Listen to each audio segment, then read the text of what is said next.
ये बात है 1983 की। गुजरात के ओखा तट के पास अरब सागर की लहरें एक अजीब सी बेचैनी के साथ किनारे से टकरा रही थीं। भारतीय पुरातत्वविदों की एक टीम गोताखोरी के उपकरणों से लैस समुद्र की सतह पर खड़ी थी। किसी को नहीं पता था कि कुछ ही क्षणों बाद वे एक ऐसा दृश्य देखने वाले हैं जो इतिहास की धारणाओं को हिला देगा। जैसे ही उन्होंने समुद्र की नीली गहराइयों में छलांग लगाई, नीचे उतरते ही रेत, चट्टानों और पत्थरों के बीच उन्हें कुछ अननेचुरल दिखाई दिया। कुछ ऐसा जो किसी समय की गवाही देता था। उनका शरीर थम गया, सांसें रुक गईं और आंखों के सामने जो दृश्य था उसने इस सवाल को जन्म दिया, क्या ये वही नगरी है जिसका जिक्र हजारों साल पुरानी किताबों में हुआ है? क्या सचमुच समुद्र की गहराइयों में एक पूरा शहर दफन है? उनके सामने जो दृश्य था उसे देखकर वे दंग रह गए। बड़ी बड़ी चट्टानें, ऊंची ऊंची दीवारें जिनमें भव्य कारीगरी की गई थी, मानो पानी के अंदर पूरा शहर बसा हो। ये कुछ और नहीं बल्कि ये थी श्री कृष्ण की डूबी हुई नगरी द्वारका। दोस्तों, बहुत पहले से ही महाभारत और रामायण जैसे दिव्य ग्रंथों को मिथ यानी कि किस्से और कहानियों की तरह बताया जाता है, और उन्हीं एक किस्से कहानियों में लिखी थी इस भव्य नगरी द्वारका के बारे में, और इसे भी बहुत समय से काल्पनिक कहानी की तरह ही बताया गया।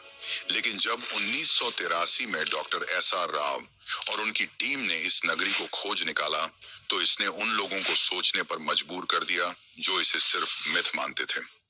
Doctor SR. राव ने डिटेल्ड आर्कियोलॉजिकल सर्वे और रिसर्च के बाद यह कंफर्म किया कि यह वही द्वारका नगरी है जिसका वर्णन महाभारत और हरिवंश पुराण में मिलता है। तो आखिर ऐसा क्या हुआ कि द्वारका जैसी समृद्ध शहर एक ही झटके में पानी के अंदर समा गई, और रिसर्च के दौरान डॉक्टर राव और अन्य आर्कियोलॉजिस्ट को ऐसा क्या मिला जिसने उन्हें चौंका के रख दिया? तो आज की इस डॉक्यूमेंट्री में हम जानेंगे उस द्वारका के निर्माण की कहानी जिसे समुद्र की लहरों को भी पीछे छोड़ देना पड़ा था, उस श्राप की सच्चाई जिसे सुनकर स्वर्ग तक कांप उठे थे, और उस ऐतिहासिक खोज की पूरी प्रक्रिया जिसने सदियों पुरानी पौराणिक कथाओं को जमीन या कहिए समुद्र पर लाकर रख दिया। हम जानेंगे कि कैसे डॉक्टर एस.आर. राव और उनकी टीम ने समुद्र की गहराइयों में उतरकर उस नगरी के अवशेष खोज निकाले जिसे लोग सिर्फ कहानी मानते थे।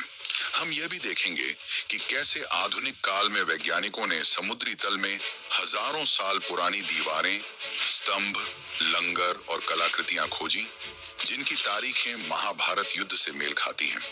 तो चलिए इस रोमांचक सफर की शुरुआत करते हैं, जहां पुराण, पुरातत्व और विज्ञान मिलकर उस नगरी की कहानी सुनाएंगे जो हजारों साल पहले स्वर्णिम थी, फिर श्रापित हुई और अंत में लहरों में समा गई। लेकिन उससे पहले अगर आपको वीडियो अच्छी लग रही है तो इसे लाइक करके कमेंट में हरे कृष्णा जरूर लिखें।